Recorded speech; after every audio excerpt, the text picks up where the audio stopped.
ಮಳೆ ಅವಾಂತರ ಬಡಾವಣೆ ನಿವಾಸಿಗಳಿಗೆ ಜಲ ದಿಗ್ಬಂಧನ. ಧಾರವಾಡ ಜಿಲ್ಲೆಯ ಅನಿಗೇರಿಯಲ್ಲಿ ನಿನ್ನೆ ಸಾಯಂಕಾಲ ಸುರಿದ ಭಾರೀ ಮಳೆಗೆ ಸುರಕೋಡ ಬಡಾವಣೆ, ರಾಜರಾಜೇಶ್ವರಿ ನಗರ ಸೇರಿದಂತೆ ಇನ್ನೂ ಹಲವೆಡೆ ನಿರಂತರ ಸುರಿದ ಮಳೆಯಿಂದಾಗಿ ಬಡಾವಣೆಗಳು ಜಲಾವೃತಗೊಂಡಿದ್ದು ಮನೆ ನಿವಾಸಿಗಳಿಗೆ ಹೊರಗಡೆ ಬಾರದಂತೆ ಜಲ ದಿಗ್ಬಂಧನ ಹಾಕಿದಂತಾಗಿದೆ.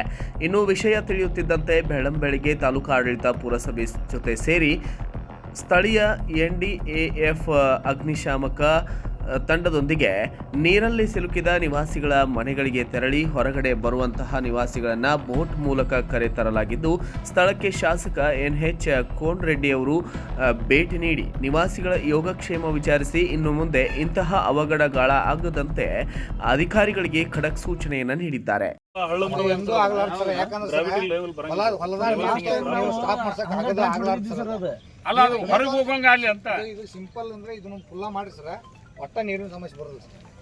ಇಲ್ಲಿ ಬಂದ್ರೆ ತಲೆಗುರುಡಿ ಜಾಗದ ಕಡೆ ಹಾಸಿ bureau report Kiran Kumar Pujar, Kannada Janashree news, Annigeri.